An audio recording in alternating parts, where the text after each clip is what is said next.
చివరిగా ఎస్సీ ఎస్టీలు సంక్షేమం. ఈ ప్రభుత్వం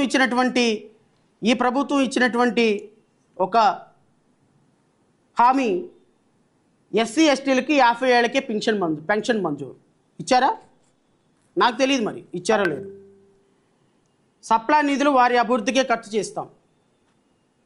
ఐ డోంట్ నో, సప్లా నిధులు మరి వాళ్ళ అభివృద్ధికి ఖర్చు చేస్తున్నారా, ఖర్చు చేయటం లేదా? మరి 2024 బడ్జెట్లో 24, 25, 25, 26 బడ్జెట్లో మరి సప్లా నిధులు ఎంత కేటాయించారు? రమారమి 34,000 కోట్ల రూపాయల సప్లాను కేటాయించాల్సినటువంటి దాంట్లో కనీసం 300 కోట్ల రూపాయలు కేటాయించాల. ఏం మాట్లాడుతున్నారు నాయకులు? ఏం మాట్లాడుతున్నారు? ఎస్సీ నాయకులు ఏం మాట్లాడుతున్నారు? ఎస్టీ నాయకులు ఏం మాట్లాడుతున్నారు?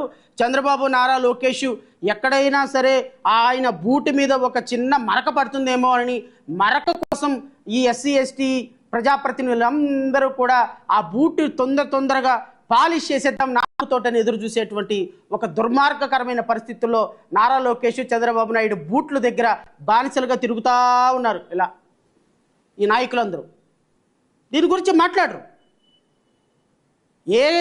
ఏ సందర్భంలో అయినా సరే వాళ్ళ బూటు మీద ఒక చిన్న మరక పడుతుందేమో, ఆ మరకని నాలుగుతోటి శుద్ధి చేద్దామని చూసేటువంటి ఒక దుర్మార్గకరమైనటువంటి ఒక అంబేద్కర్ జాన్ని తాకట్టు పెట్టేదానికి నిజంగా ఎస్సీ నాయకులందరూ కూడా, మరి ముఖ్యంగా మాల నాయకులు, ఈ మాల నాయకులు, జాకీల నాయకులు లేపుతారు.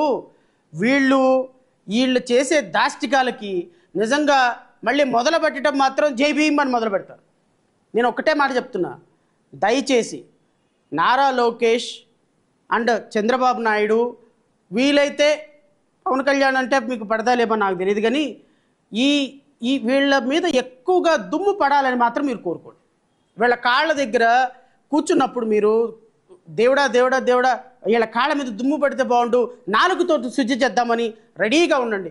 వీలైనంత ఎక్కువగా వాళ్ళ కాళ్ళ దగ్గర దుమ్ము పడాలని, వాళ్ళ బూట్ల మీద దుమ్ము పడాలని నేను మనస్ఫూర్తిగా కోరుకుంటున్నాను. ఎందుకంటే మీకు అదే రైట్ ప్లేస్. దయచేసి జేబీ అని మాత్రం మీరు మాట్లాడకండి. మీరు ఇంకా వేరేది ఏదైనా మాట్లాడుకోండి. మీరు ఈ మాట మాట్లాడి వాళ్ళ బూట్లు నాకే కార్యక్రమం మాత్రం చేయొద్దని నేను కొంతమంది దళిత నాయకులకి, కొంతమంది ఈ కులాల్లో పుట్టినటువంటి నాయకులకు నేను సలహా ఇస్తున్నా. ఏజెన్సీ ఆదివాసీ ఉపాధ్యాయుల నియామకం జీవోతి పునరుద్ధరణ. నేను ట్రైబల్ ఇది పవన్ కళ్యాణ్, చంద్రబాబు నాయుడు కామన్గా రిలీజ్ చేసిన మేనిఫెస్టోను నేను చదువుతున్నా. రాష్ట్ర ప్రజలందరూ గమనించండి, ఇది నా సొంత కవిత్వం కానే కాదు, ఇది ముఖ్యమంత్రి, ఉప ముఖ్యమంత్రి జాయింట్గా రిలీజ్ చేసినటువంటి మేనిఫెస్టో. సో మేనిఫెస్టోని అమలుపరచకపోతే, మేనిఫెస్టోని ఇచ్చినటువంటి హామీలను అమలుపరచకపోతే, ఇచ్చినటువంటి ప్రామిసెస్ని నిర్వర్తించకపోతే వాళ్ళని చొక్కా పట్టుకొని రోడ్డు మీదకి లాగి కూర్చోబెట్టి ఎందుకురా మీరు ఇచ్చినటువంటి హామీలు అమలుపరచరు బొక్కా పక్కిరని మాట్లాడే హక్కు ప్రజలకు ఉంది. ప్రజల తరపున మాట్లాడే హక్కు నాకుంది. నేనే వ్యక్తిగతంగా ఎవరిని మాట్లాడటం లేదు, వ్యక్తిగతంగా ఎవరిని విమర్శించటం లేదు, వ్యక్తిగతంగా వాళ్ళని మాట్లాడాల్సిన అవసరం లేదు. మీ వ్యక్తిగతమైన జీవితాల గురించి నాకు సంబంధం లేదు. కానీ I'm asking very straight question. కానీ రాష్ట్ర ప్రజలకు మీరు ఇచ్చినటువంటి హామీలు, ఈ హామీల రూపం కారణంగానే రాష్ట్ర ప్రజలు మీకు ఓటేశారు. Mister deputy chief minister, mister chief minister, mister minister for education, మీకు ప్రభుత్వం అధికారం ఇచ్చింది సూపర్ 6 అమలు విషయంలో.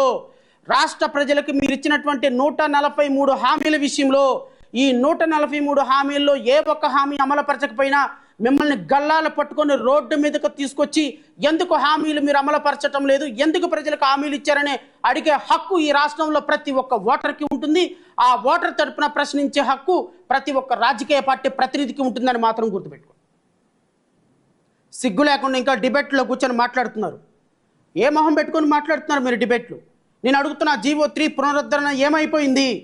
Why you people are not taking any action for restoring the GO number 3? Because thousands, lakhs of tribal people are being affected because of this GO.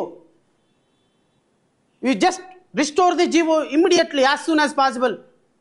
Tribal ఏరియాలో 100% reservations tribal పీపుల్కి ఇచ్చేటువంటి GO ఇది.